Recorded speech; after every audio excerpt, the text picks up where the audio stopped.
Hey BookTube, this is Top 5 Wednesday. I got my ticket for the long way round. This week we're talking about futuristic books, our top 5 futuristic books. Well, you know, I love dystopians and I love post-apocalyptic books. So, you know, those fall right into futuristic books for the most part. But there are also a lot of sci-fi books that I like that have fallen into that category. And you know what? I actually only came up with 5 this time. I really did. I didn't try very hard, actually. So, anyway, here's my list. Coming in at number 5 is The Martian by Andy Weir. This is set in a future where travel to Mars is possible. In fact, several manned missions to Mars have happened. And we have a guy who's stranded on Mars and stuck, and he's got to figure out how to live until the next group comes or get off the planet somehow. So, great story, incredible audio, definitely worth reading. Number 4 on my list is Hyperion by Dan Simmons. This is a great novel that's kind of a bit of a retelling of the Canterbury Tales. But in this world, you can travel between planets just almost instantaneously. You can time travel, you have a time debt that kind of made sense to me and kind of didn't. But it has to do with how far you travel and how long it takes you and what the discrepancy is between how old you are and how long it took and how old you are when you get there and that sort of thing. It's a really interesting world where so many things are possible that it's fantasy. It like gets your brain going a different direction entirely. But I really liked it.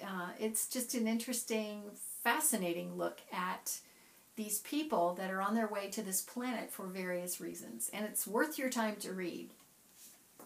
Number 3 on my list is Across the Universe by Beth Revis. Now, I chose this not because I loved the series so much, but because it's set in a world where the Earth has sent out colonists to another planet. And the story is all about what happens in between when they leave and when they get there. And a girl who is woken up out of suspended animation about 60 years too early. And there's a whole society that's developed from the people who have to run the ship between the time that they leave and the time that they get there, which is like 300 years.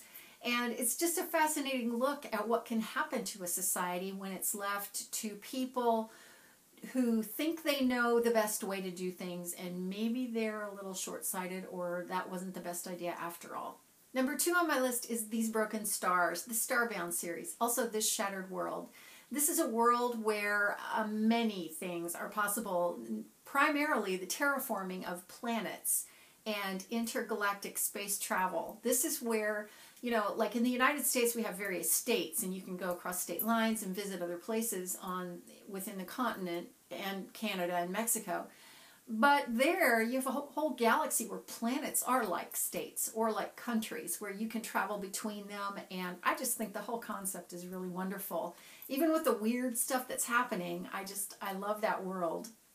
And number 1 on my list is The World of Ready Player One. I would love to go right along with Wade Watts and discover that treasure. This is a virtual world where you can do anything. You can go to any kind of place, look any kind of a way, be able to do any kind of thing. The possibilities are endless. I just think that sounds like so cool. So those are my top 5 picks. Unbelievable. I only got to 5. That's amazing for me.